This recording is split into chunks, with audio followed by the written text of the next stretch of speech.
Boys, thanks for being here. I know Jack's excited about it. Just so you know, Matt, Jack's been dying for you to just get on a damn call with us. So this is Yeah, a dream great. come true for him and a dream come true for me. So uh, Yeah, I thanks for. really have been since that first Bible study group. It was just the three of us, and you were like, "Oh yeah," you're telling me about it. I'm like, "This Yeah, guy for sounds sure. like somebody I want to talk to more." Maybe. And then I haven't talked to you since then, so that was like it's a good to see year you. ago, probably. Yeah, probably was. Yeah. So here we sit, Jack. I mean, I'm hoping to say a little, but more or less like Matt's. Both of you have been instrumental in kind of shaping my worldview, and like I don't even know what we would call the worldview, right? You could call it enlightened Christianity, you call it mysticism, you could call it flow state. Uh, I don't know what we even call it, but like um, all my conversations with what I call the rigid sect, the people that like kind of follow the ideology less expansively, like devolve into some type of debate. And so what I'm hoping that we can come away with is just like the core beliefs of this. And I don't even know, Matt, if you would subscribe to it, right? I know that I don't know what there is to subscribe to. So just kind of outlining it for them in a way that they can outline their kind of fundamental beliefs, and then we can see where there is where there's overlap and where there's a fundamental difference. And then like the third conversation would be the one I'm most interested in, is like what is worth debating. So that's like my prompt. I don't know if there's a way, if you need more of a Okay, prompt, or where we want to cool. take it from there. So you want us to just kind of like walk through how we think about things? Well, I guess. Yeah, I mean, I guess I can tee it off. Like Matt, you and I have talked about it. Like the least vulnerable state of a human to be is expansively curious. As soon as you lock into an idea, you've made yourself vulnerable and not knowing. Like we've gone through that in the last. I don't know. I would say that the most vulnerable state you would be is if you're willing to be skeptical. And, by opening yourself up to those questions, you are making yourself vulnerable. The least vulnerable state you would be is to lock into a rigid doctrine and dogma that tells you what to think and what to do. And now all the hardest parts of life are covered. You just got to follow the script. That's fascinating. So yeah, there you go. I Go like ahead. that. But so then there's a level of like having to step into vulnerability to achieve a higher level of consciousness and get closer to God. Then you would say, I wouldn't expect no? If either of those things are possible, then I wouldn't expect it to be like a happy, chill experience. Like this is, if you're going to reckon with the ultimate. I mean, we know examples of people who have done so. Job is a great example, and this is a humiliating and devastating experience for him. There's this like soft, kind of like modern liberal Christianity where Jesus loves you and everything's happy, and this is just kind of like a way to, I don't know, ease the pain of life, and that's a thing, right? It's out there, but in terms of coming into contact with like some sort of ultimate reality, I have no reason to expect that to be like a pleasurable, easygoing experience. And so, yeah, like to open yourself up to that, you would be stripping away the protections that that previously have existed, and yeah, that would make you really vulnerable to potentially a rough go at it.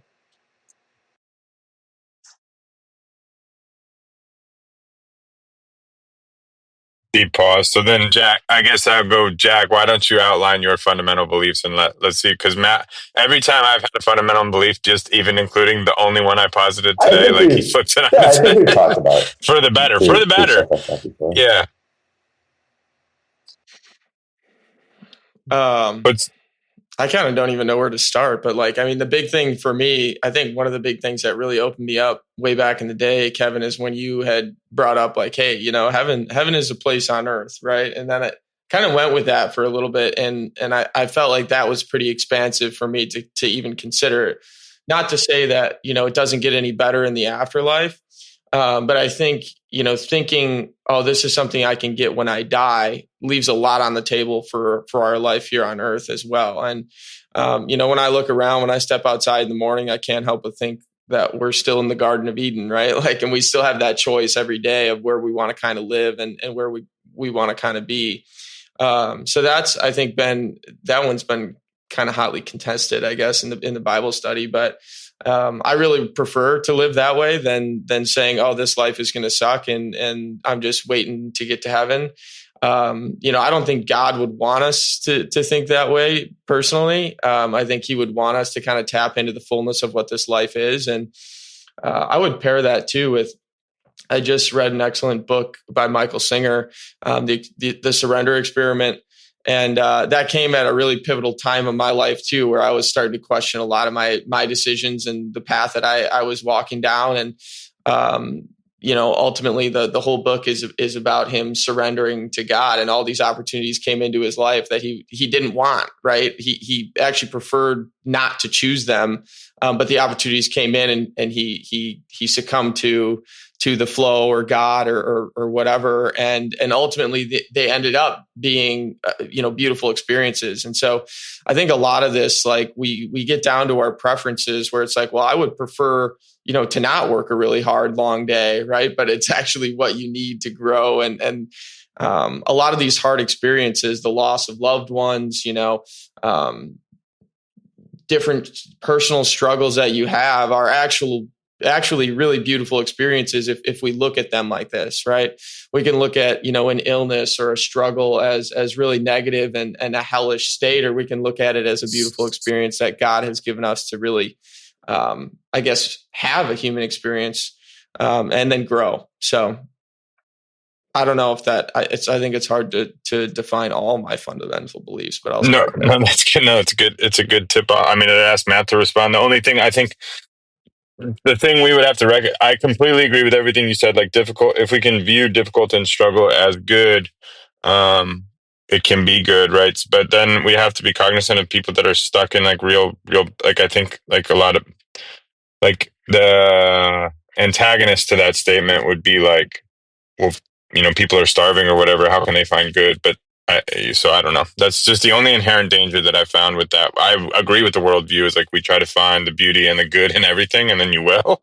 But I don't know. Well, I'll go here. We're Yeah. one of the richest countries, and yet I think we have, some of the highest rates of like anxiety and depression and unhappiness because, we think that money's a way to success, and all these materialistic things are all good and dandy, but we've lost love, we've lost community. And even in some of the poorest countries in the world where they don't have food and water, they still have their family and community. And I think a lot of times it's like, it's on a spectrum of like, you have less on earth, you might actually have more within yourself, within the kingdom of heaven. And so I think it's easy to get caught up too. And like, oh, well, we have it good and these people don't. But I don't know. I think that's kind of a dangerous game too.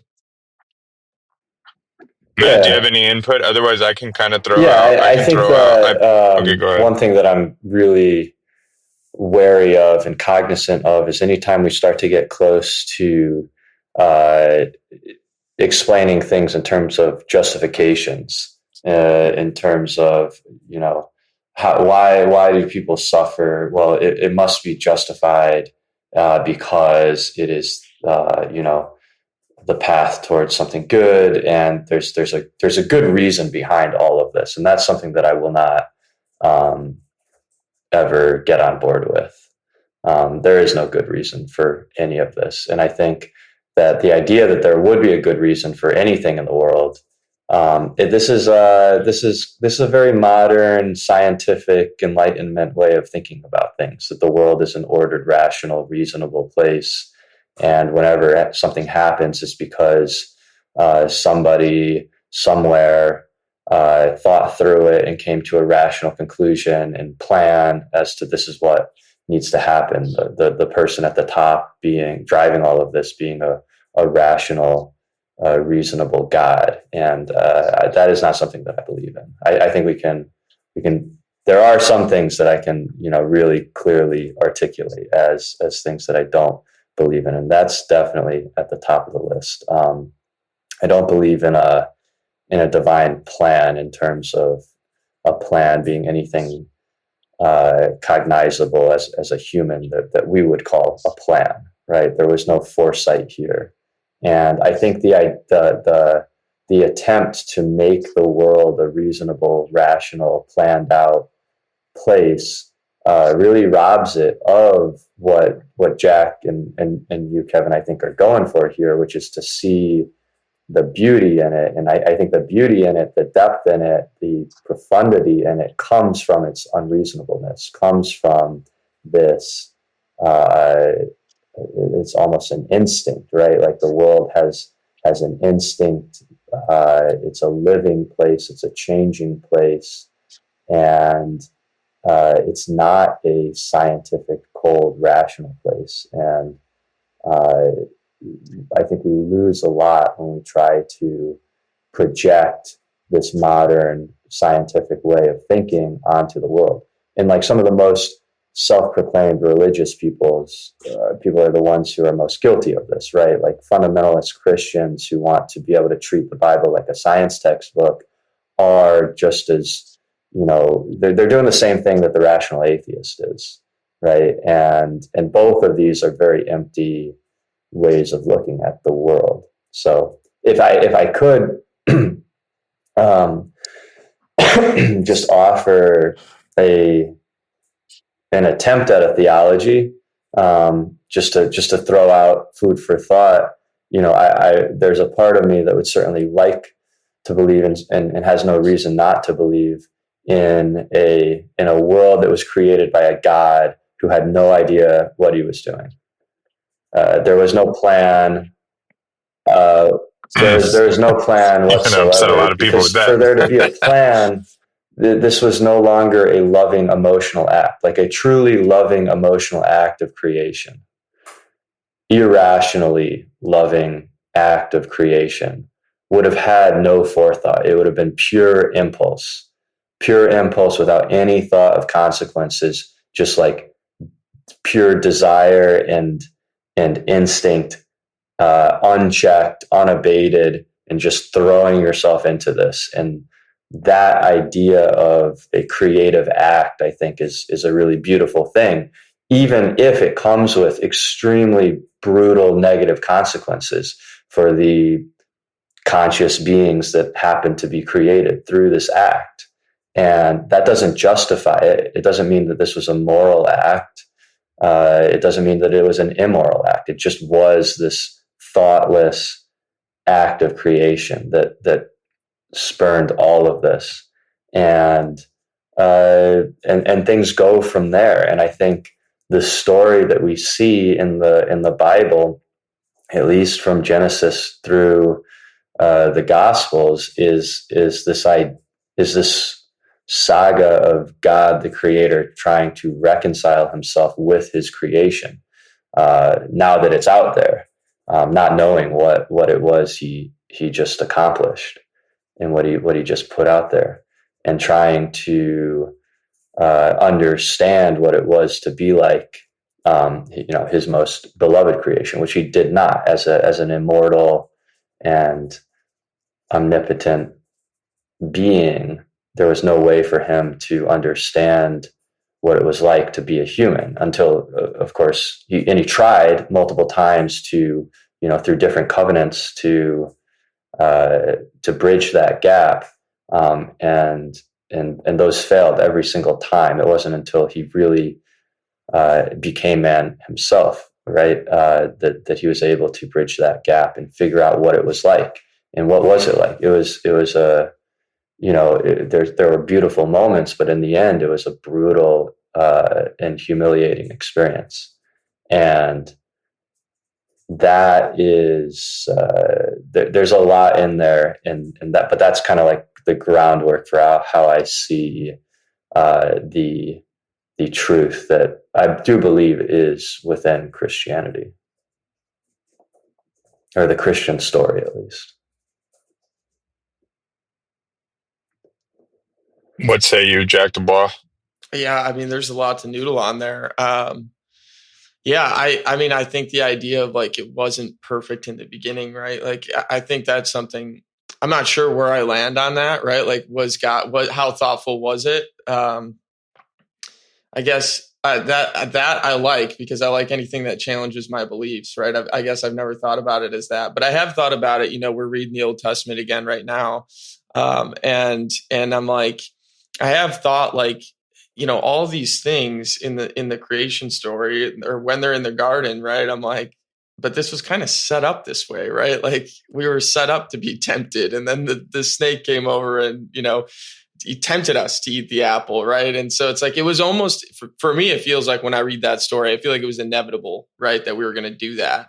And so I can't help but read it and say, I feel like this is blasphemy, but like, was God perfect in the beginning, right? And then if we are all, part of God, then it kind of shows that imperfection, right? And so, yeah, I don't know. I think that's a really interesting idea that you bring up. I think it's something that I'll have to spend some time noodling on, but I definitely don't. I don't totally disagree with that. So yeah, that's completely new to me, but doesn't disagree with anything. I've always believed that there was a creator. There was a creator, and then I thought that he had a purpose for us, and that purpose was for us to find him in the fullness of life. But maybe it was absent intent. I don't know. That's Yeah, I you're think I just challenging my have an theology right aversion here. to this like utilitarian version of creation, right? Like this idea that we're just tools in a machine, essentially. And Jack's already like noted on picking up on the danger of that, where we start to think about like heaven as this reward for a transaction of services provided, right? It becomes very economic, and yeah, that's because we live in a world that was created by mechanistically thinking people, going back to Isaac Newton and John Locke and Alex Smith, right? Like these Enlightenment philosophers that created the modern world saw things like a big clock, right? Like it's all one big machine, and sought to model the world as if it were a big machine, and it's just one big Newtonian physics problem. And Newton was a devout Christian, and he thought that by discovering these physical laws of the universe, and realizing that the world was this logical, machinic system where everything made sense together, that he had uncovered like the source of the divine source of everything, right? And this was to God's glory and greatness, that everything was so minutely detailed and mapped out and logical.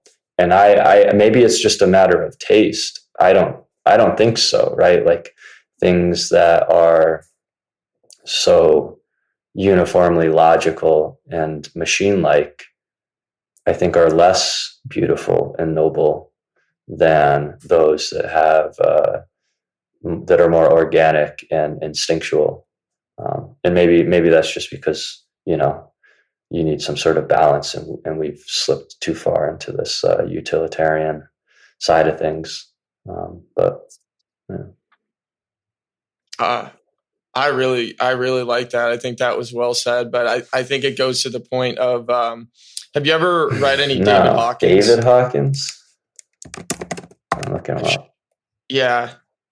I've shared him a couple times, but he's written the book like The Eye of the Eye. That's what I'm reading right now, but a few other books that are kind of out there. But he was into like behavioral kinesiology and stuff like that. And he kind of talks about, in The Eye of the Eye, he talks about like, it's funny, like everybody's, and I'm paraphrasing here, maybe this isn't exactly what he said, but he kind of talks about like everyone's searching for like this distinct truth, right? And the fact of the matter is, like, us as human beings, like, we'll never be capable of understanding it in our logical minds, right? And so we're all out here, right, like trying to define what God is, right? Who Jesus really was, what religion to follow. We're all out here trying to find the fundamental truth. And it's like, I don't even know that any one of us is capable of fully understanding that. And I think certainly that's where the faith comes in, right? You choose what to believe in, and you have faith, and you'll never really know probably until you leave this life. But it's interesting to kind of put things in perspective, and it was humbling for me to hear that too, because it's like, even the people that we put on pedestals, and even the people that we choose to follow, what do they know, right? They might have had their own course of action, but they're still being swayed by their own personal experience as well. And so, I don't know.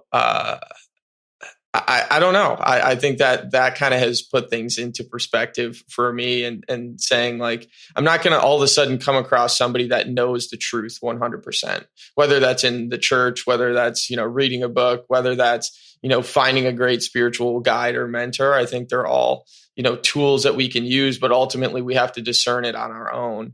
And a lot of people don't like that, right? A lot of people that have subscribed to religion kind of think that I think what religion does is really it takes your power away, right? It says that now you're reliant on someone else's definition and someone else's way to follow. And when you subscribe to that, right, you are never ultimately the decision maker in your own life and your own spiritual beliefs. You're reliant on the church or a priest or a deacon or some other religious guide, and you don't know what their life is like. You don't know what made them to think the way that they think now.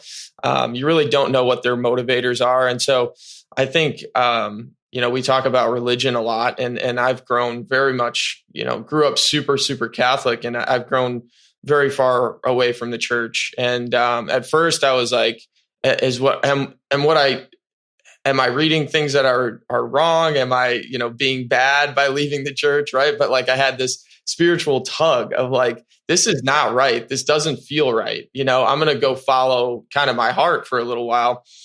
And then ultimately I came across many books that kind of, I would say it kind of validated this belief of what religion really is, right? It's kind of put here to control. I think there's a great book called The Practice by Keith Jordan. And that was one of the first ones I read that like really opened my eyes. I was like, okay, maybe the direction I'm going isn't, 100% false. And he kind of says in there, he says, you need religion, you need authority, you need science until you don't, right? And that's where you need religion until you don't thing kind of really hit home for me. It's like, yeah, it's great as you're teaching your kids right from wrong, things like this, but laying the foundation of that, reading the scripture, but ultimately you come to a point where some of these things can actually be inhibiting your growth and your development of your consciousness, in my opinion. That's a great point. That's so important because, we are organic growing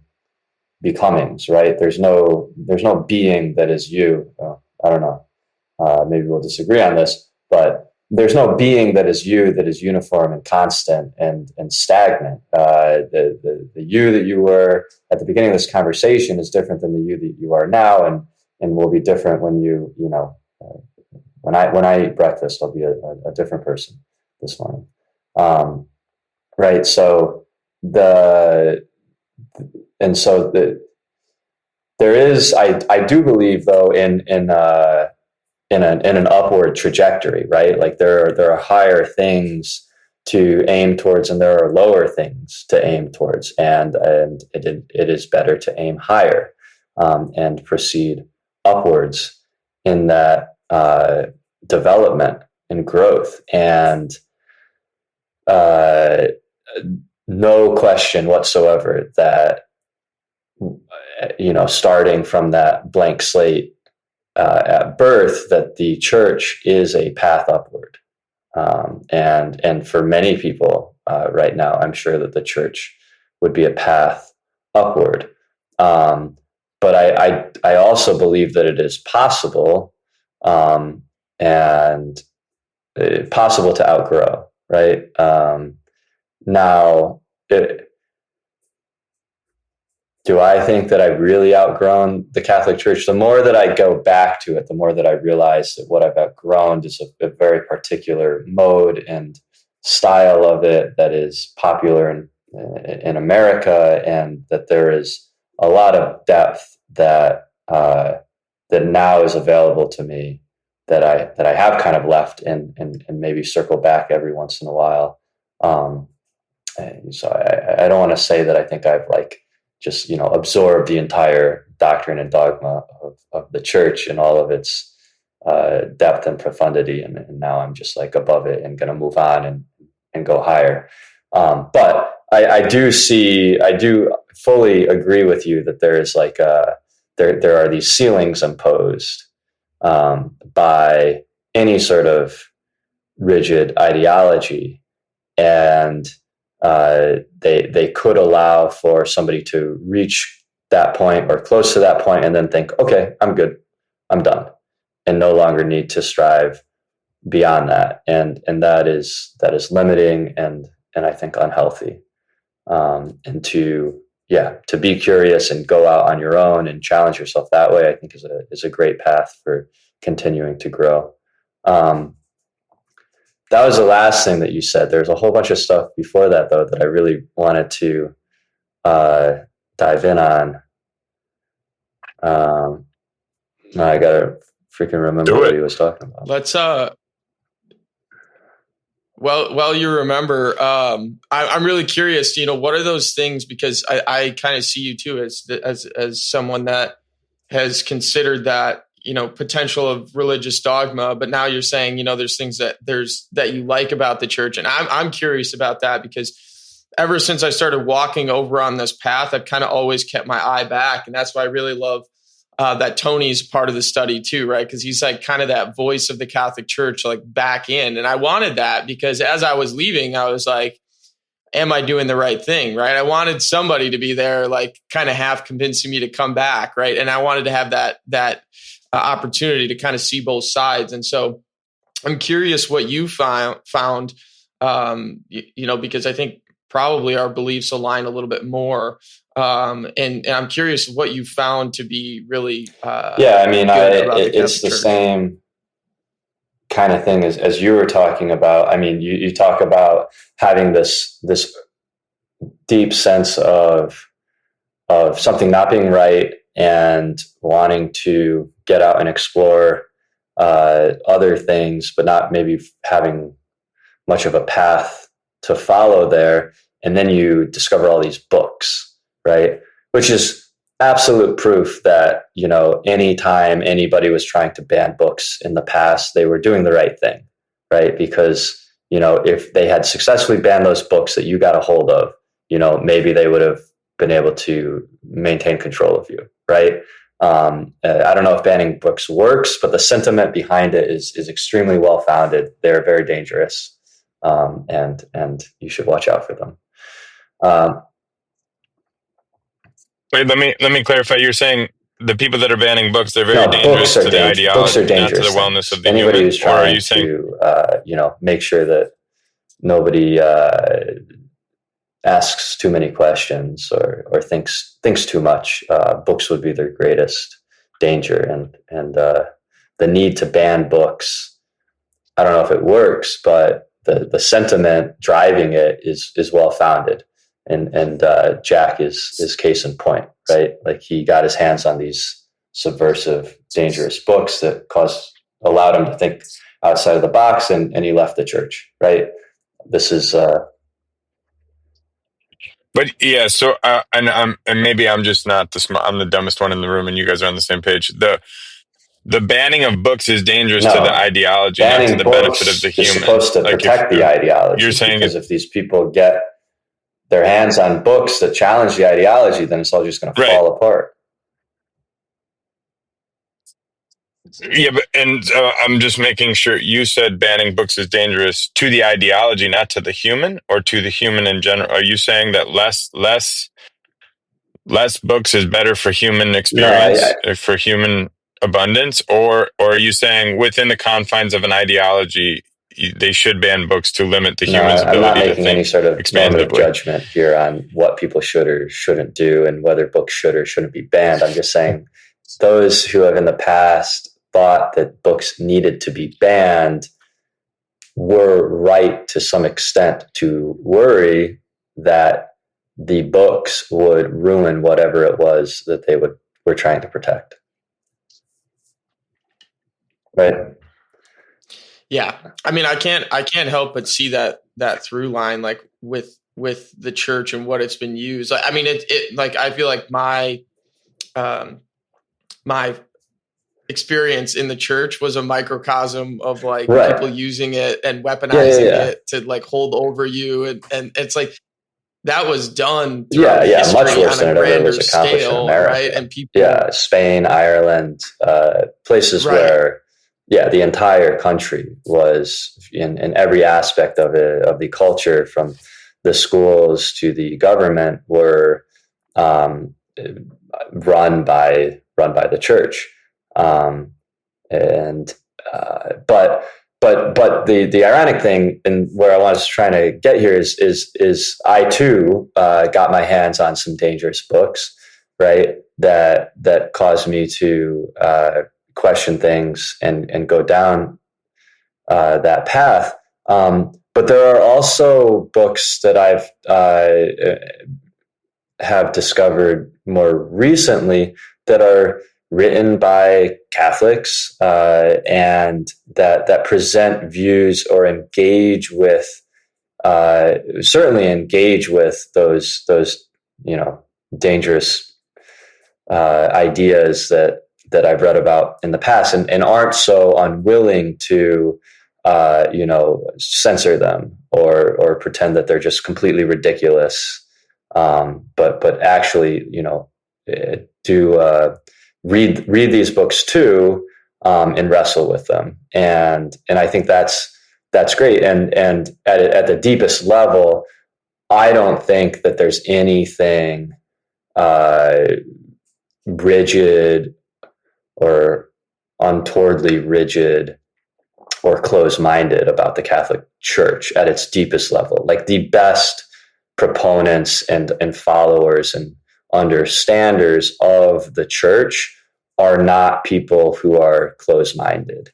Now, and the church has many responsibilities, right? It has to tend to its flock, and not all of its flock are up to, wrestling with the implications of Nietzsche, right? And that's okay.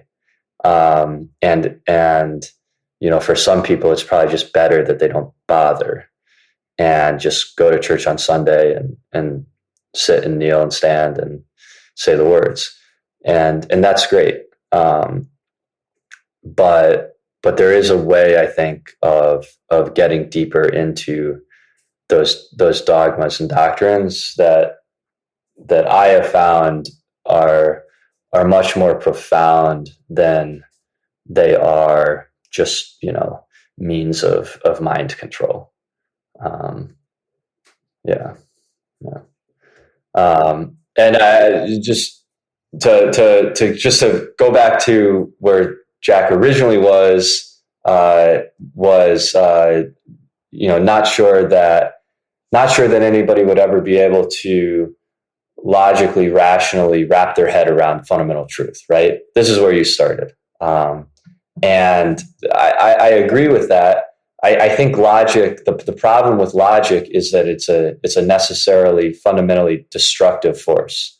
Logic deconstructs things, right? It can also be constructive, right? You could, once you pick arbitrarily some sort of premise, starting point, right? God has a plan. There's no logical reason to believe that, but kind of like you were saying, like a leap of faith, right? Like, then you could build a completely logical bulletproof doctrine around that starting point.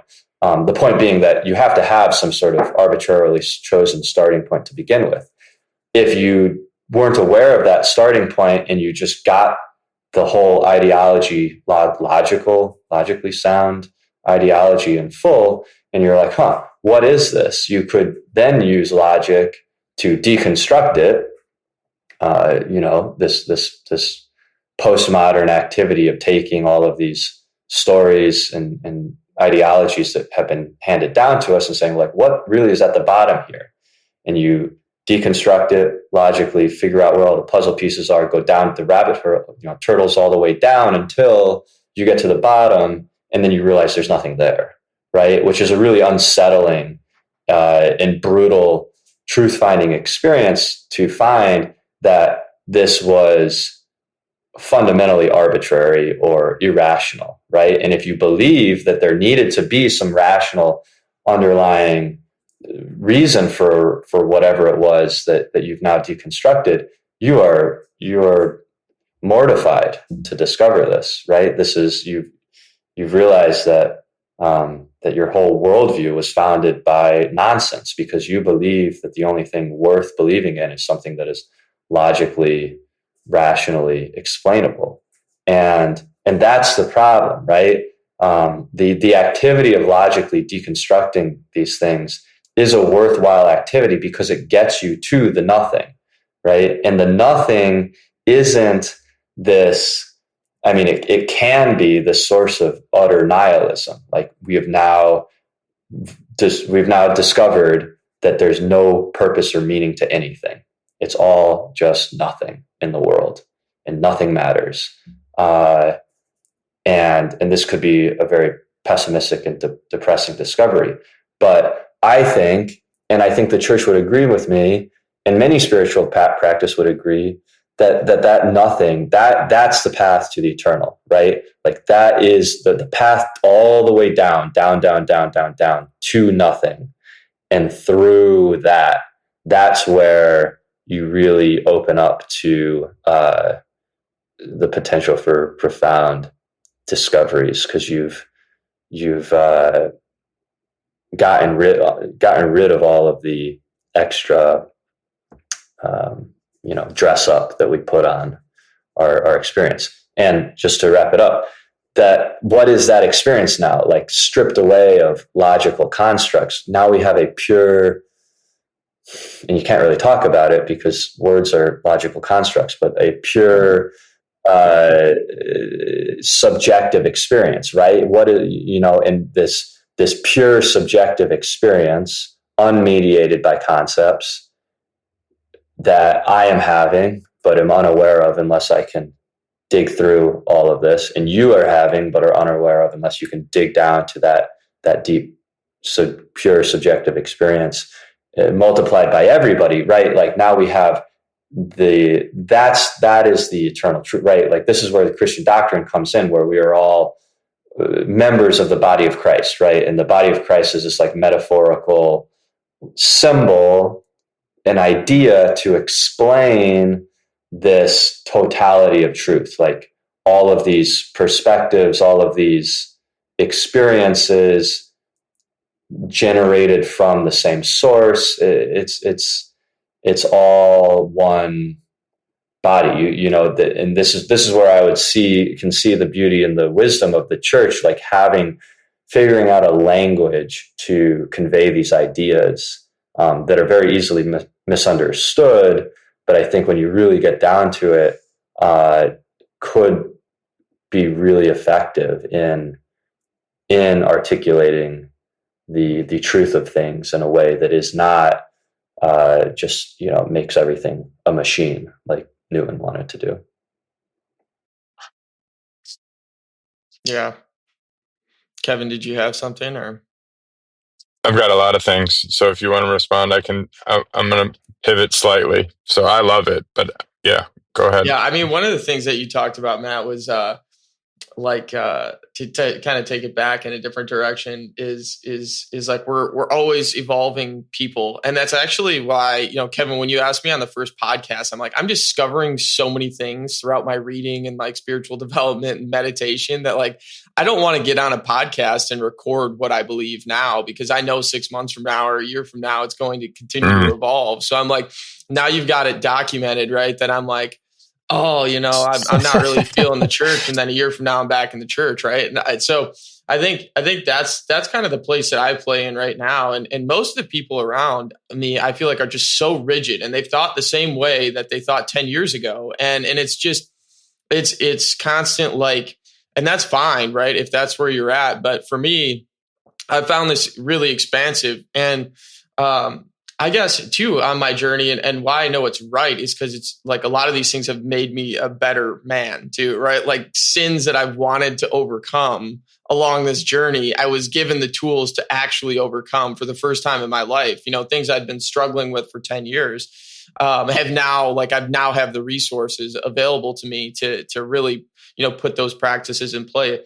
And, for many years, that was not available to me within the church, within my family, within, those kinds of things. And I think, the other topic that I kind of wanted to talk about today is like, we kind of have like these different buckets of like, oh, religion and spirituality, right? Or, taking care of yourself, health, right? Emotional development, all of these things. And I really think that they're all one thing, like if you're not putting good food in your body, right? You don't have a healthy body, you don't have a healthy mind, you can't think right to begin with.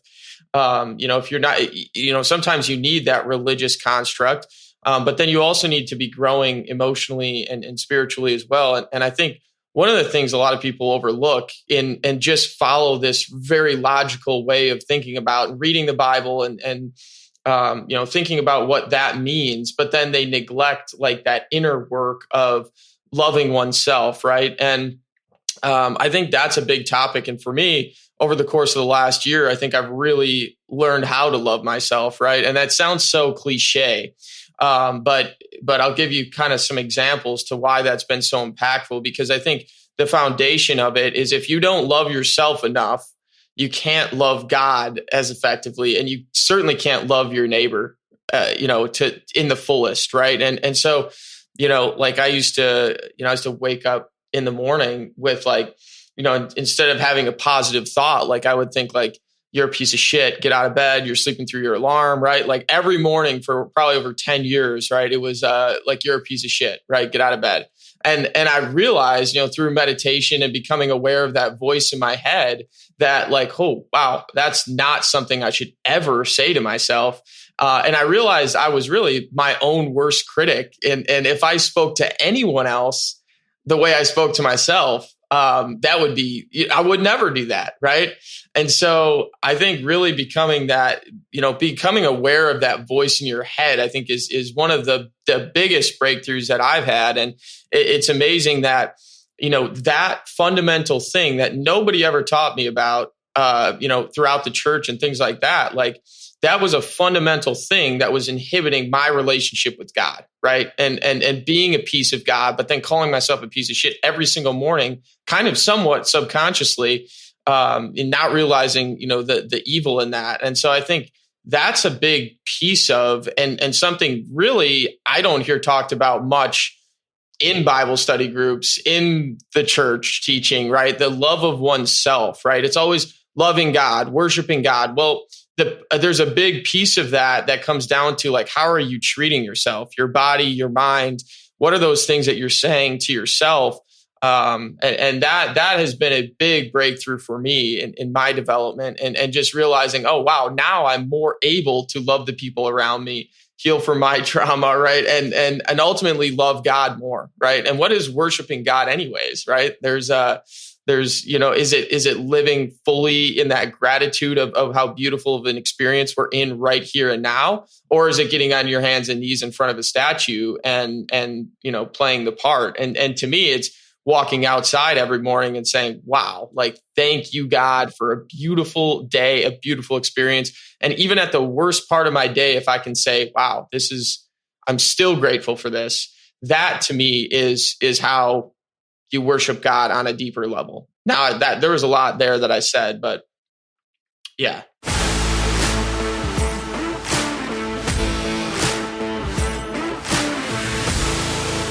Okay, so there's two questions. There's two questions that I think we have to answer, and I'm not going to ask you to answer them, but I'm going to outline my fundamental beliefs, because I think the one thing we haven't done is like outlined it. And I think Jack, you and I have been playing with this like inherently, and then Matt and I have kind of spoken about like, my ultimate goal is like to bring the world back together and in alignment with itself. I think it's just completely out of alignment. And Matt and I have wrestled with this. I think starting like literally 8 years ago, Matt would have been like, "Dude, your your quest is full of shit," right? Because like a tribe of independent thinkers, by in nature, is incongruent with itself, right? You can't be an independent thinker and subscribe to any type of ideology. I mean, that's fair, but there's some, and we haven't landed that plane. But like as I'm exploring, I don't know, and that's one of the questions: is what would we call this? And I don't know that you subscribe to it. I think Jack and I subscribe to a very similar philosophy of life. I'm not sure, that it's worth a subscription, right? That's the very thing we're talking about because we're constructing something. But it's like, for those of us that have found what I believe is an elevated human existence, like I believe that. I would say that as somebody that was like I found a lot of freedom in my faith as it was, which was more liminal, traditional belief, like Jesus died and saved me from my sins, and I worship Him, and I'm going to go to heaven. Right? That was very transformative for me and beneficial until it wasn't. Right? And now this has been like, I don't know, maybe 10 to 100x like beneficial to me in the way that I view life, but I don't know what this is, and our inability to define it, and that's the first of my big questions is like, our inability to define it makes it sound like, so what, these guys just believe in a whole bunch of nothing, right? Like that to the skeptic listening. And not that that matters, but I think it does matter. We need to play to the audience. What is it? So I'm going to attend, like, do you just believe in a whole bunch of nothing, right? I want to wrestle with that, not because we need to, but because I think it's beneficial to the audience too. And so I'm going to outline my fundamentals, and then you guys can poke holes. Do we need to expound upon them? Like, kind of like, what is this belief, directionally? And then the second thing that I think we need to maybe sit with as I'm listening to this conversation, in the least objective way I can, or most objective way I can. I don't know. I'm not sure how I would, but like, how do you define what morality is and what is good and bad if there's not some subscription to good and bad? So I don't have an answer for that, but those would be the two things. So I'm just going to outline kind of what I believe my fundamentals are, for those that are curious about exploring this, so that there is something to explore, and then you guys can take it wherever you want to go. So this is what I've kind of come to. There is a God. There's somebody that, like, we weren't created by accident. So we were created, I think, with intention. I mean, I guess so there is a God of some sorts. I believe that to be true. We can't really know anything for certain. We can only explore. It seems to me apparent that God is seeking alignment with creation, His creation, or her creation. Any belief taken as a truth is one for one a box and limits what could be in an exchange for a perception of what should be. I believe that Christ came to reveal divinity within, not as a beacon of what's not possible and what we should strive towards failingly, but what we could have if we seek appropriately. The true beauty of life involves reductive surrender in order to find abundance. I believe a spiritual awakening is real and also real scary. And then, to me, anything that we take as a truth, an absolute truth, errantly is a dangerous idol. So I'm going to just name a few, like heaven is the way we see it. Resurrection is the way we believe it. Hard work is a must to have a good life. Biblical authority and the seeking of truth in and of itself becomes a very dangerous ideology that we worship unknowingly. And as I say that, like, I understand that a lot of this is unrelatable. And one for one, a lot of people are going to hear that and think, well, that's unsafe, that's wrong. And they're going to deem everything I just said as a threat because it's upsetting to their way of life, which to me validates what I'm saying. It's very validating the reaction to those things as truths that are like boxing your world in. As you respond to them, like I think a lot of people are going to respond to those as a threat, and they're not. They're actually, it's like total enlightenment is when you can decouple from those things, to me. So anyway, please poke holes in it, call bullshit, add to it, reduce from it. But that's like, those would be the fundamentals that I've like come to find, Cool. recently. At Can the risk of I just putting make sure I myself on the got all of chopping block. those? One, there's, Please. or at least approximately. One, there is a God, and He has an intention for us. 2, you can't know anything for certain. 3, but you can explore. 3, God's seeking to like reach out and connect with his creation. 4, ideology is a box. 5, Christ came to show what we should be seeking and what it is possible to find. 6, true beauty. What did you call the surrender? The surrender in order to find abundance? What kind of surrender? What does that mean? Reductive surrender. Reductive surrender.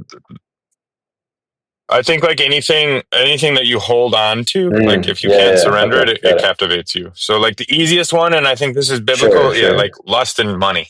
like we lock okay, on and those then things. Carry on. The exploration is scary, and absolute truth is a dangerous idol. These are great. Yeah.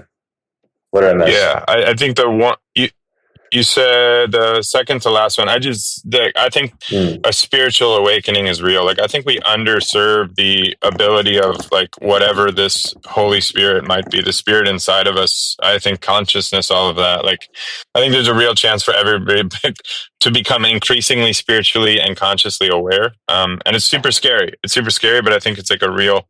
Yeah, in and I my think life, it's that been a goes real to condition. not one of your last enumerated points, but the last point you make was that people will respond to this like it's a threat, but it's not. And I mean, I guess that's true, but what you're saying in the second to last one is that it's scary, but the awakening is real if you can push through it. So like their response when they take things as a threat is not completely unfounded, right? It is a threat, and that's the point, right? You are threatening their beliefs on purpose, right? And so if they're responding to it as if it were a threat, then they're picking up what you're putting down, right? Like they get it.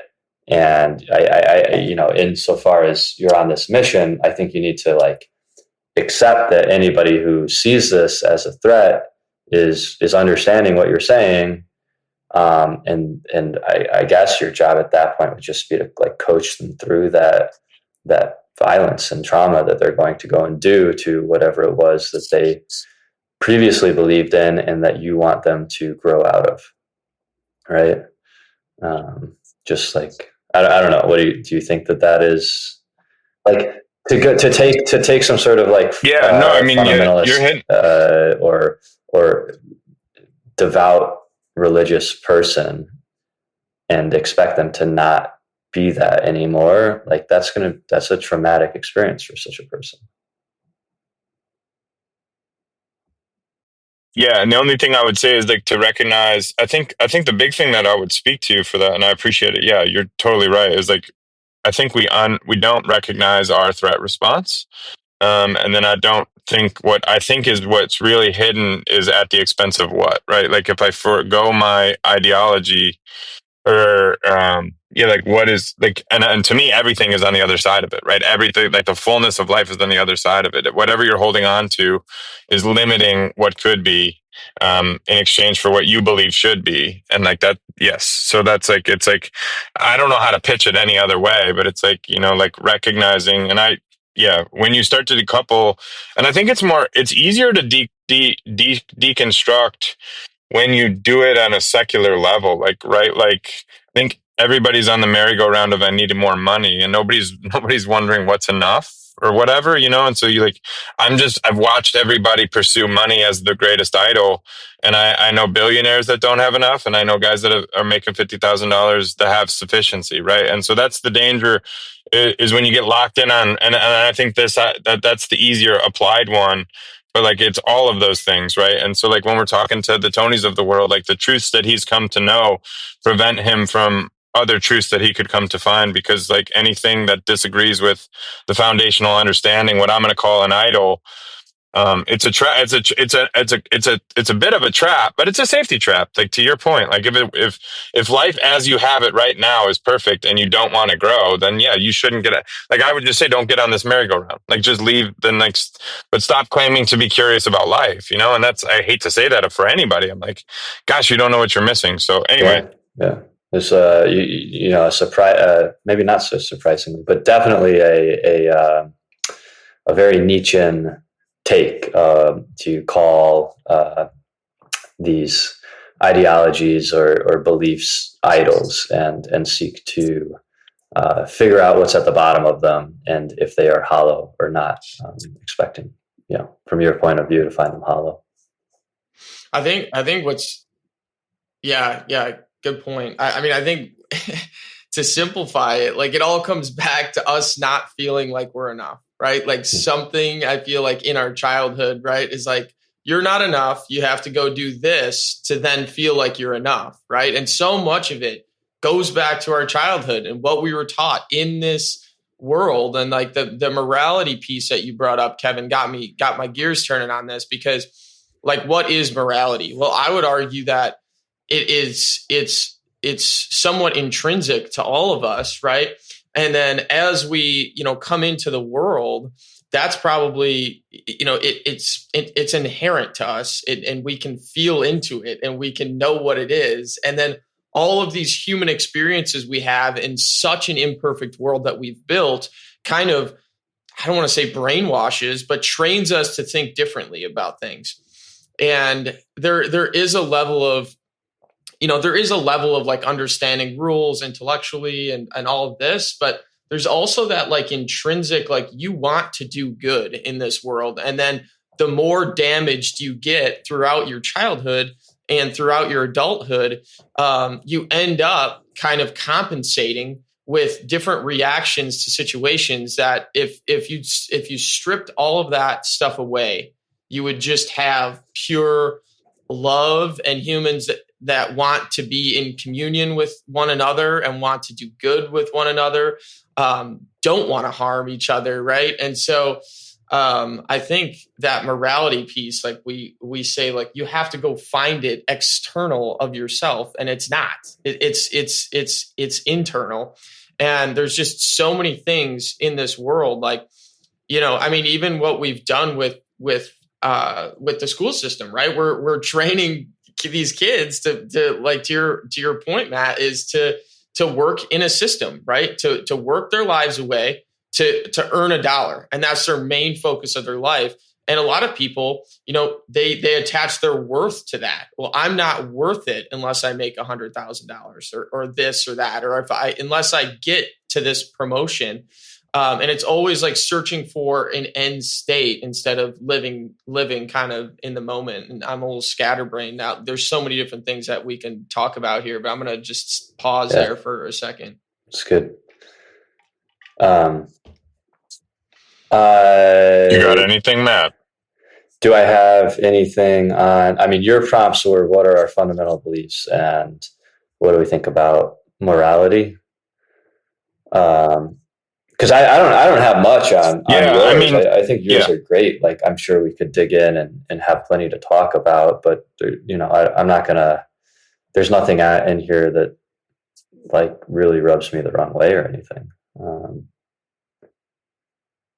So I guess, so for both of you, then there's like, if that was the fundamentals, like there's nothing gaping missing. There's nothing in there that's inherently like volatile that you would like want to remove. Like if there were to be, and I don't want to do, and I don't want to create a new ideology, but like if there is a path for the enlightened thought, and we're willing to stand up and pridefully say that we've found it, like there's nothing in that 1, 2, 3, 4, 5, 6, 7 critical fundamental list that is missing or void of truth for you guys that we need to kind of reconcile with on this call, understanding that it can evolve. I'm not gonna espouse any or all of that. I just understand that that's where you are right now, and that's great. That's helpful for me to see where you are. I'm not like, you're on your path, right? And this is a snapshot of that path in the moment right now. I don't feel the need, I guess, and this is maybe the difference between the two of us. I don't feel the need to like really lock things in that much.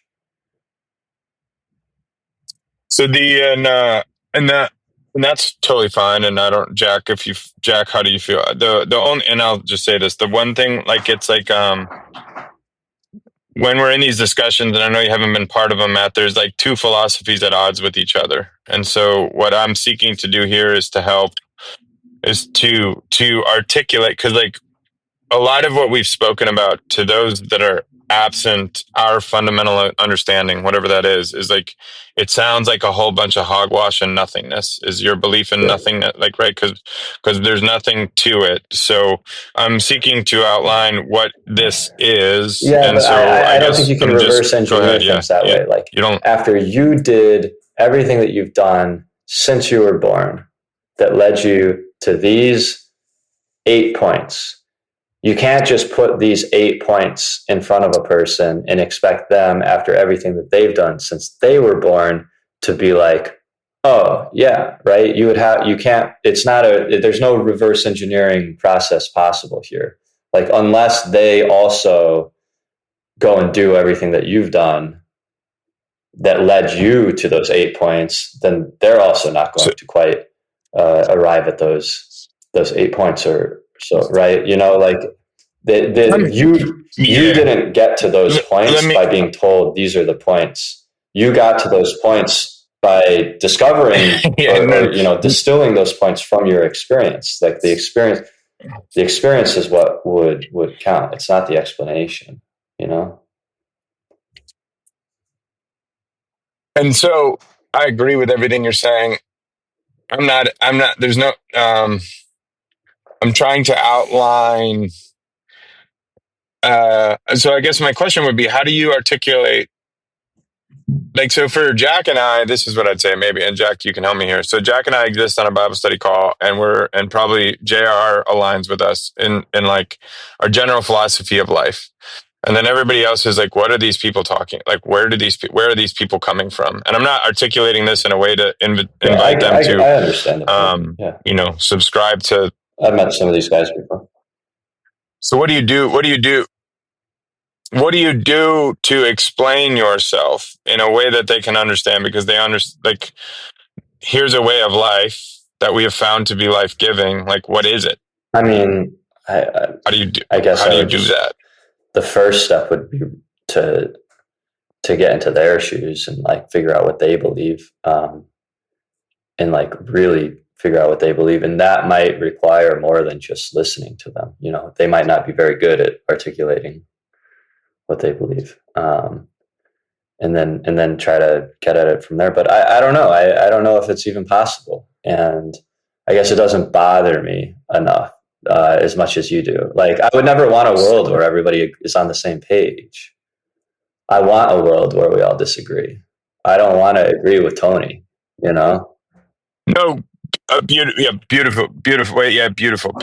I want a world in which we can all disagree without being intolerant of everybody, without being intolerant of, you know what I'm saying? Like, it's good to disagree, right? Is it good? Because, like, I mean, at stake here for me, like, and literally this is what I would believe and I'm concerned about, and what I'm guarding against is, like, if we can't respect others' beliefs or understand them, like, religious war is into perpetuity, right? Like, so if we can't sit down and like seek to understand our fellow man and be okay with our differences of them, like, I think there's a lot at stake for the human existence. But maybe to Jack's point, right? Like, maybe that's something I just need to let go of.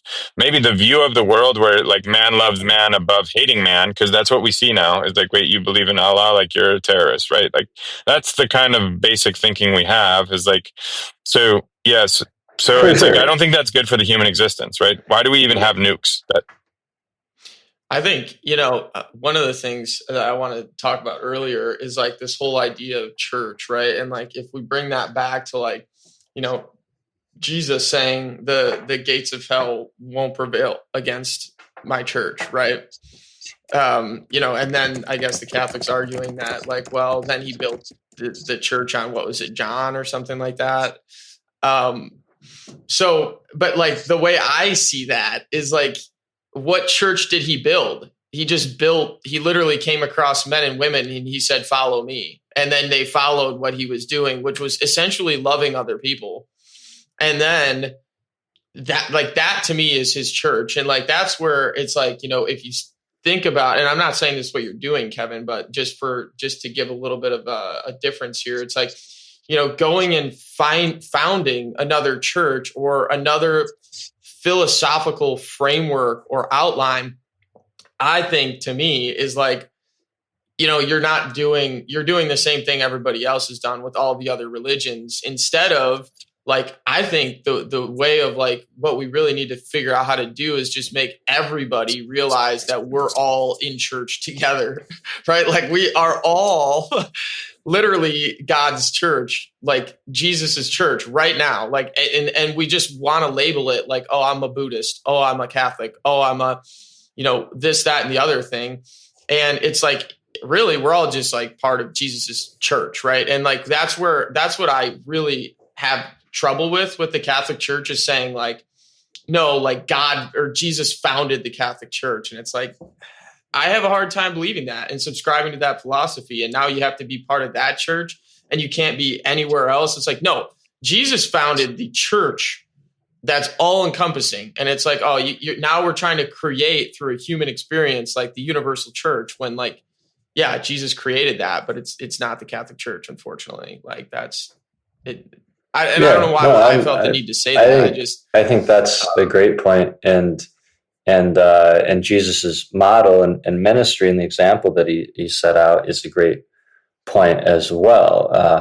He I think was seeking to address much the same problems as Kevin is, but he never gave like a set of fundamental points or foundational truths or anything. He gave the Beatitudes, like, which is kind of a just don't do anything, just be nice to people, right? It's more active than that, right? Go and feed the hungry and clothe the naked and visit the imprisoned and so on. But what do you have to do if you were to do all of those things, right? You have to go in person and look the other person in the eye, man to man, face to face, in the flesh, and reconcile with that. And I think to do that, that's where any of these barriers could possibly fall away, right? The barriers are most successful and most powerful when they are allowed to exist purely in their abstraction, right? When some Christian in the Midwest is talking about the Muslims and has never met one, right? Like, how many Muslims do you know? I don't know any. I know 0 Muslims right now. I don't know any. I know. Dude, right, you guys tuning into the show, yeah, bro? This is great. And I would love to one on the show. Meet him, like actually in the same room, right? I've met, I've seriously known one in high school, right? So like anything that I could talk to you about the Muslims is just what the media that I've consumed has constructed for me. And I'm not saying that that's not true. Like it wouldn't matter even if I had a perfectly true picture of what the Muslims are like, right? But that's not what the people that are called the Muslims are. Once you actually get face to face with a person, right? And that's where you want to get to a point where one person is never going to slaughter the other. That's when it happens, right? You have some sort of shared mutual human to human connection between the two. And if they turn on each other, it's going to be because, they allowed these abstractions to get in the way, these idols, these ideologies. And the way to transcend that, the way to get past that is never going to be the logical explanation about why one side or both sides even are bullshit, even though they probably are. It needs to be experienced, right? Like anything that's worth discovering that any 3 of us have discovered is not discovered because it was logically drawn up on a whiteboard. Yeah. you can't. I think what you're saying, and I think it's a beautiful thing, is like you Yeah, can't be told an yes. Thank you. experience. Like you can't be told through it. Like Mhm. you have to. Yeah, yeah. And so I guess I just want to make sure, particularly for the audience and for you too, I am not trying to outline a new religion. I'm not. I'm No, like really. I That's know. I yeah. Okay. just Okay. for the sake of just getting Yeah. my point across, I just wanted to go to that extreme. Here's the other thing, though, Kevin. Like, I think it's a great list for things to noodle on, and I think like as imperfect as the conversation is going, and sometimes it gets divisive, and we get frustrated about it, right?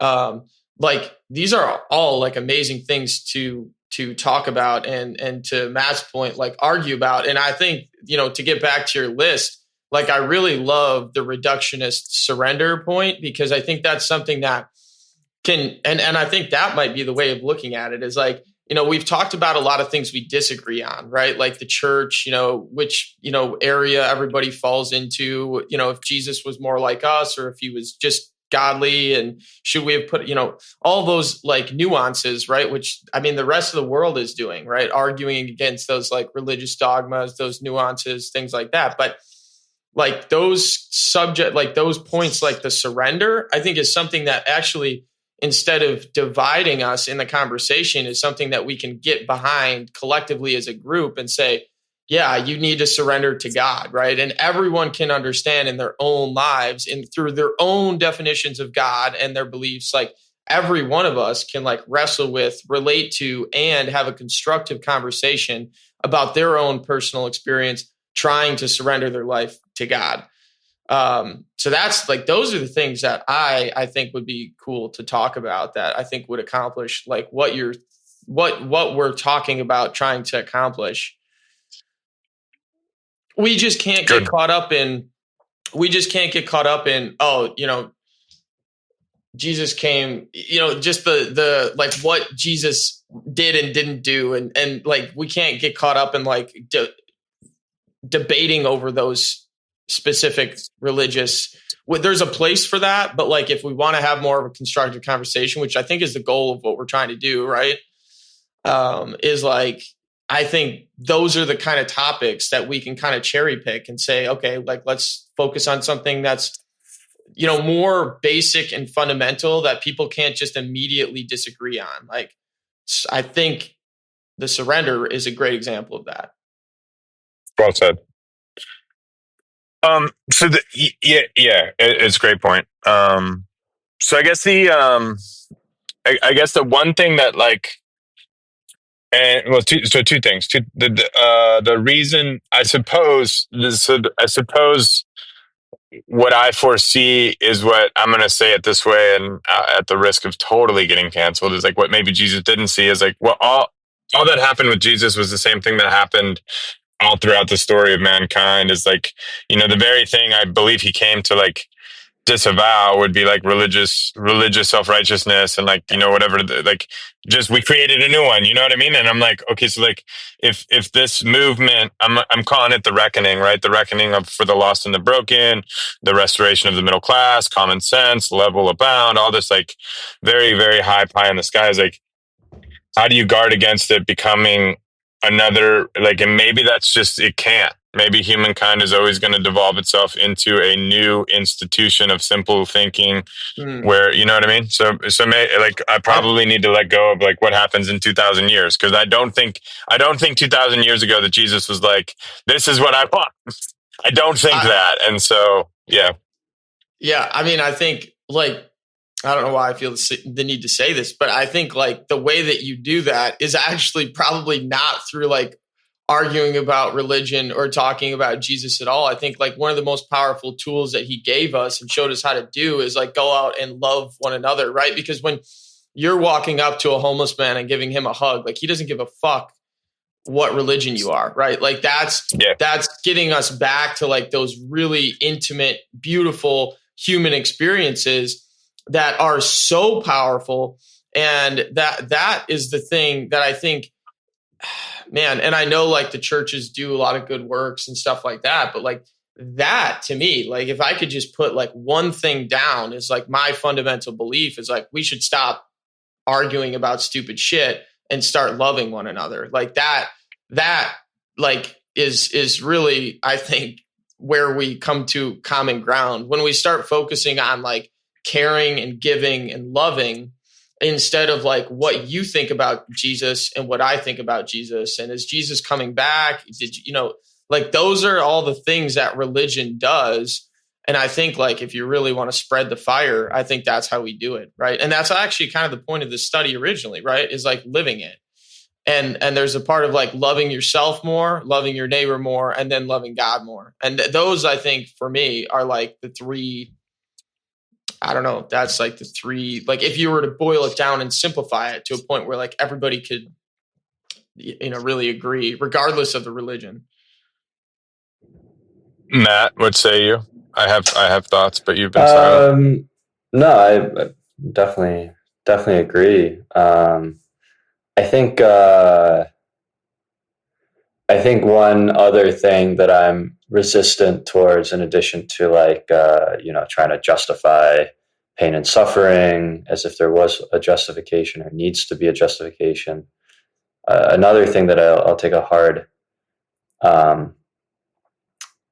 stance against is now I'm going to forget what I was going to say. Is looking at things as in like a timeline where there's a beginning, middle, and an end, and we're ever going to get to the end. This like progressivist, make the world a better place stuff, where there's like objective, measurable improvements being made. I have no interest in that. Like I think being a good person and trying to make the world a better place are two very different things. And trying to make the world a better place is suspicious to me, right? Like, not necessarily that like all the people trying to make the world a better place have ulterior motives. Just so many times trying to make the world a better place has made the world a worse place. But just being a good person is very different. Being a good person, end of sentence.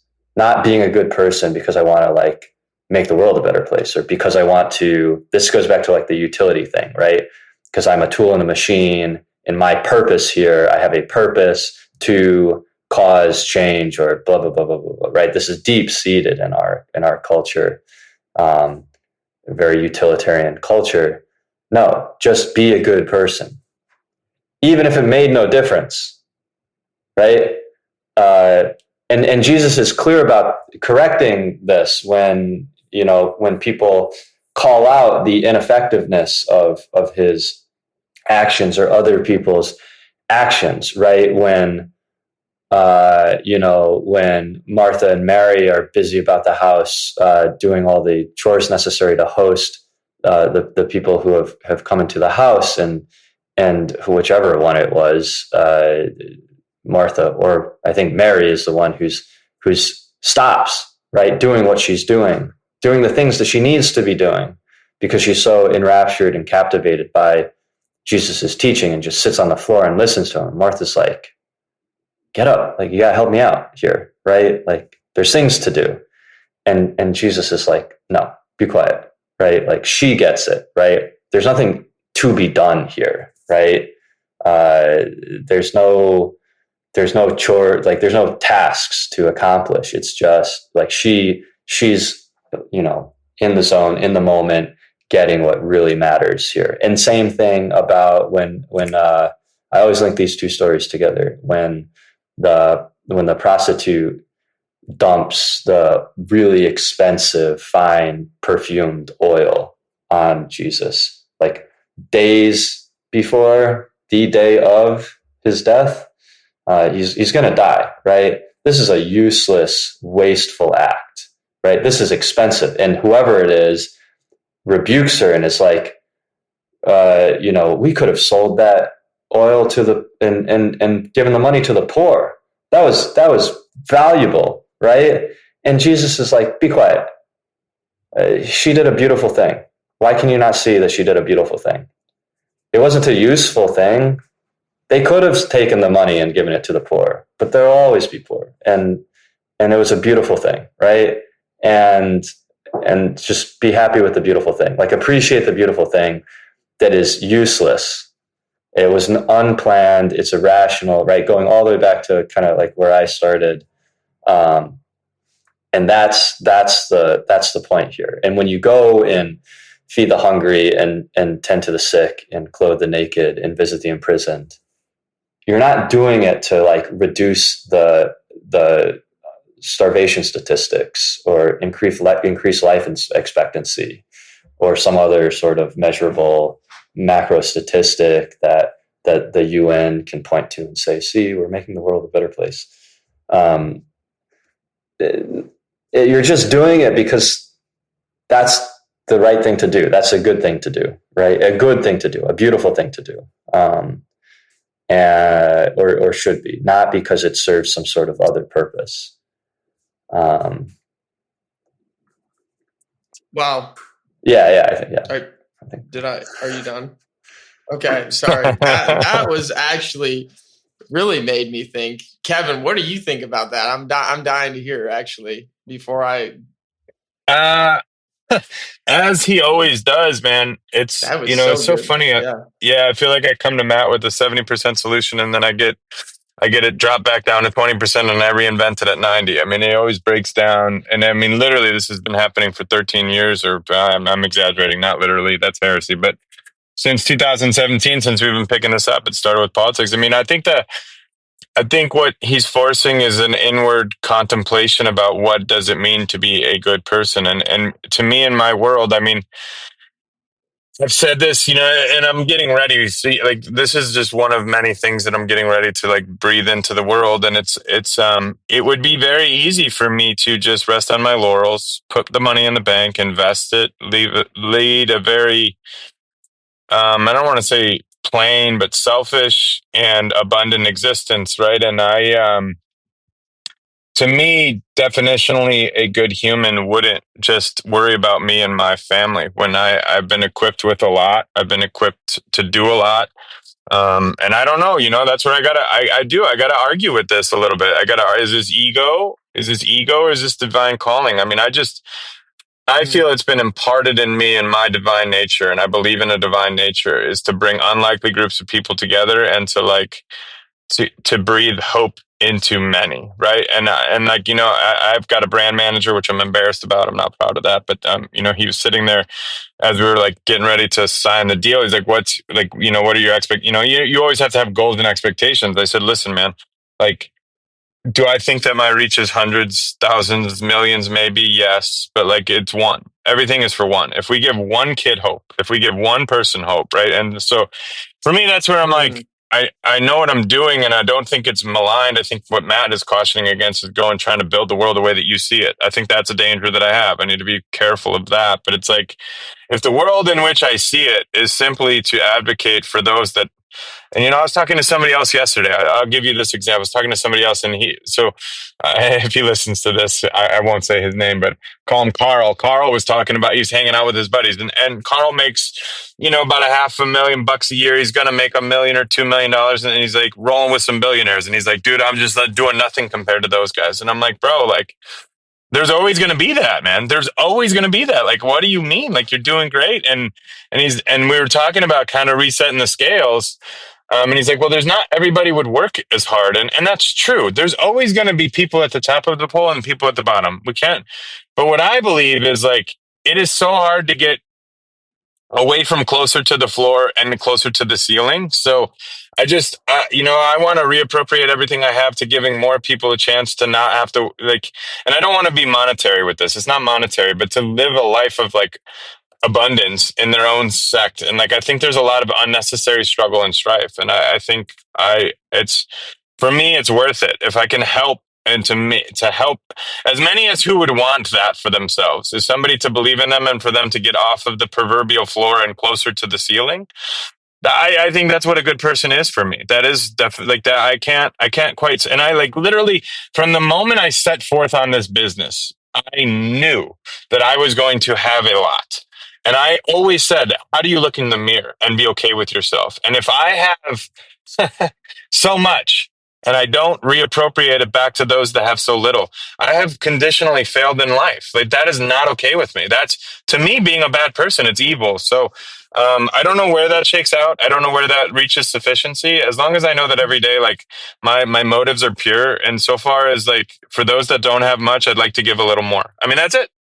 Particularly, that goes for hope, that goes for belief in self, that goes for love in self, that goes for, yeah, and monetarily. Like, if you, the whole world wants for something, and I want to help it find a little bit more of good, whatever good looks like for them. So I don't know if that makes me an egotistical cocksucker. I hope not, but Why is it I'm a okay with the problem to be journey. egotistical? That's not a rhetorical question. The problem with being egotistical is not total. It's not uniform. It's only a problem when the person being egotistical is an asshole. You know, if the person being egotistical is a genuinely good person that wants to do good and beautiful things, and that, that ego coming out into the world, and serving that ego would be a beautiful thing. And so, to Jack's point of like going into yourself, and seeking to know yourself and love yourself, and build yourself into a better man and a fuller person, this is great. And the more you do that, the more I think you should be egotistical, because you have the ground to stand on as a good obviously some humility is necessary here at all points, but no, I don't think that good people, there's anything wrong with good people being egotistical, or the other thing that we have grown some sort of weird aversion to is like impulses and intuitions and instincts, that always need to be checked because they are necessarily lustful or sinful or something like this. And oftentimes they are, or at least in the least refined of us, but the human being can be refined to want and desire good and beautiful things, and at which point acting on one's desires would be a good and beautiful thing, right? So to improve yourself to the point where being egotistical and being kind of like selfishly acting on one's desires is actually good, right? How restrained was Jesus, or was he completely unrestrained, right? And he was just such a good person that being unrestrained was such a good thing, right? He doesn't seem to think much before he acts. He's not like stewing away trying to figure out like what the right thing to do here after long hard thoughts about it. He can just kind of thoughtlessly do what he does, because that is how he is, so yeah, there's a lot of like inward looking meditation and self-development necessary to get to that point. But I don't think we need to be so shy about being egotistical if we built an ego that is worth expressing. Yeah, that's a good point.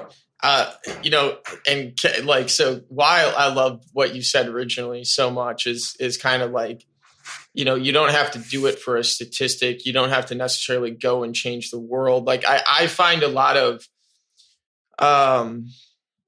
I find that takes a lot of stress off of myself, because, I've always felt like since I was a little kid, like very connected with like homeless people, and also very guilty that I got to grow up in a rich family and we would drive by these homeless people. And I'm like, this isn't fair. This isn't just, right? Like I have so much, and it would make me feel guilty about what then I had. And yet there was things that I didn't get because of, and so like everybody has that, but and so what I found refreshing about what you said is, and I think Kevin and I both share in this experience too, of like having a lot, right? And having to grow up there. Certainly there was childhood things that were like, you're not, you're not enough, right? Or you haven't done enough for other people. And I think that's something that maybe both of us wrestle with, that drives this desire of like wanting to change the world. But I also do see that it's on a spectrum, right? Like, and so God's putting people in your life every day, right? That you have the opportunity to change. And so it ultimately, like, and I fall into this trap, and I'm going to use this as an example because, now I'm in Texas and there's tons of homeless people, and I've had a lot of experiences, in the last few weeks with them. And every experience, my standard is like trying to heal them, right? Like trying to change the course of their life throughout my interaction with them. And then also, like, if I was, true enough in my faith and a follower enough of Christ, that I would be able to do that. Right.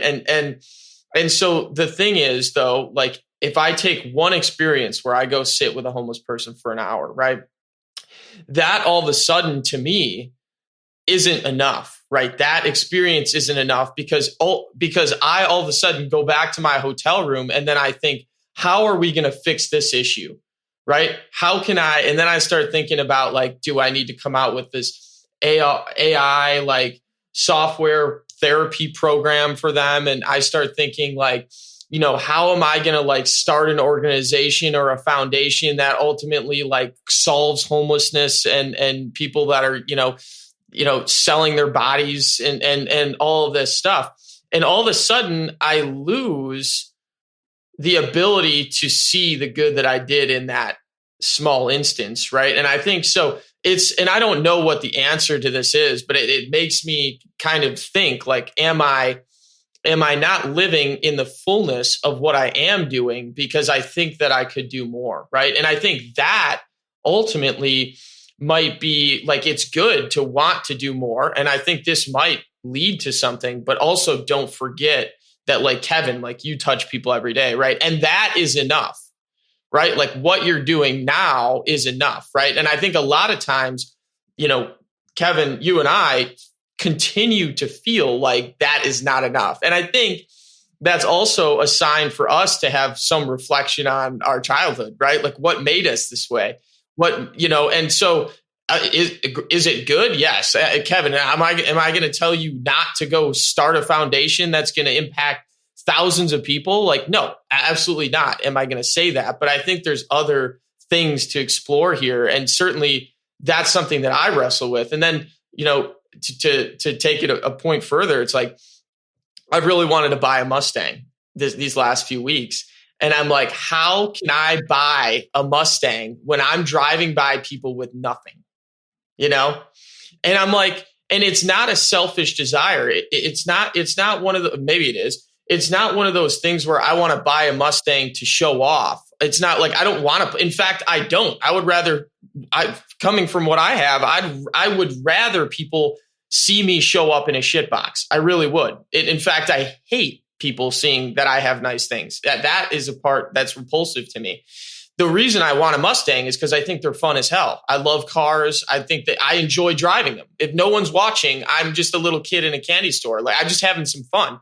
So that's something that I've been wrestling with. Like, is this just for me to buy a car for my own enjoyment and for no other reason when I could use that 40 grand to go do something for the homeless? And so that's something that I really, really wrestle with personally. But I think it's also kind of like a battle that, like, there probably is no winning, right? You're never going to cure homeless people across the world. So then what did Jesus do? Because he didn't do that either, right? We're 2,000 years later and he didn't cure everybody. That wasn't his mission. His mission was to touch the people that God put in front of him. And that was enough, right? And ultimately he made it, in the history books, and we're still reading about him today. And what was he doing? He wasn't out.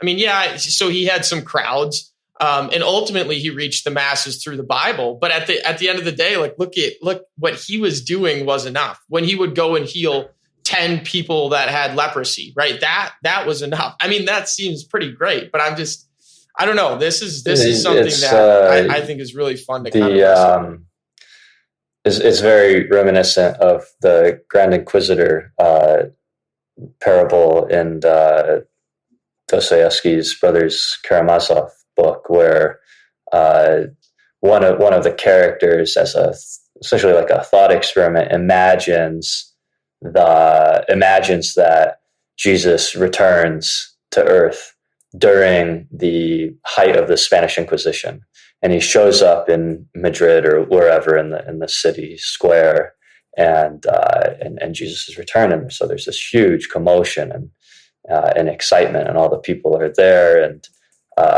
the Grand Inquisitor, the head of the church in the city, comes and is terrified and mortified that Jesus has come back. This is a huge problem, and has him arrested, and comes to see him that night.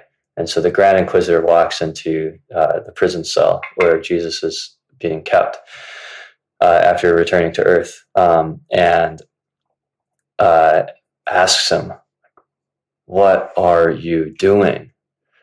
Why have you come back?" And before he can even get an answer in, the Grand Inquisitor just continues with this like tirade. He's, for 1,600 years now, we've been trying to clean up the mess that you made the last time you showed up. You came to a broken world of starving people, of people in need of something to believe in. And you went out to the desert, and you realize you were told face to face with the devil, with Satan, that, there's all these hungry people. All you have to do is say the word and turn these stones into bread, and you could feed every single one of them. And you didn't do it. And you could have thrown yourself off the highest point and shown that God would save you and perform this miracle for everybody to see, and everybody would have seen it, and everybody could have believed in you. And you didn't do it. You performed your miracle in private. Nobody saw you rise from the dead. And you came to a world marred by political strife and war. You could have just taken control of all of the kingdoms of the earth and brought world peace. And you didn't do it. You were tempted, but you didn't do it. You could have solved all the problems, and you didn't do it. And so for 1,600 years, now that you thankfully are gone, this is what the church has been trying to do: to feed everybody, to bring world peace, and to perform miracles every Sunday, or as often as you want to come to church, so that people actually believe, because they can see the miracle in the Eucharist every single time they come to church. Right? And we are doing what you didn't do and what you should have done. So actually, we're on the side of the devil, which is the good guy's side, and you are the problem. And Dostoevsky is writing this as a devout Christian and trying to steel man this argument against Christ, like come up with the most compelling argument that he can about why you should not be a Christian, in order to rebut it over the course of the next several hundred pages as he writes this book. But in the parable, what does Jesus do? How does Jesus respond to these accusations by the Grand Inquisitor, whose job it is to accuse? He just gets up and gives the man a kiss. And the Grand Inquisitor is just completely, and just, he says, "Okay, I'll let you go, but never come back." And that's kind of the end of the story. Right. So like that's everything right there. And what do you, if anybody leaves that story, and many people have, Dostoevsky, again, devout Christian, trying to, well, I don't know if he was trying to make people Christian, right? But that book certainly succeeds in making people not Christian, right? Because of how well he explains why you shouldn't be. And he believes that Jesus doesn't win the argument because it's not an argument. This isn't something to be won logically. And it's not something that you're going to have anything material and scientific and measurable, quantitative to show for it. that's not the point. If there is a point to it, it's not a statistic, and it's not a consequence or a utility value that you're going to be able to, show in an Excel spreadsheet. There's something else there, unreasonable, irrational, emotional, in the kiss, that is there. And I believe that if there is anything there, that is where it is. Yeah, I mean, and the beauty of like the imperfection and not being able to, again, we're back to Exactly. logically not being able to explain. It doesn't make sense. Yeah, it doesn't make sense on that side of the brain, at least, right? Yeah.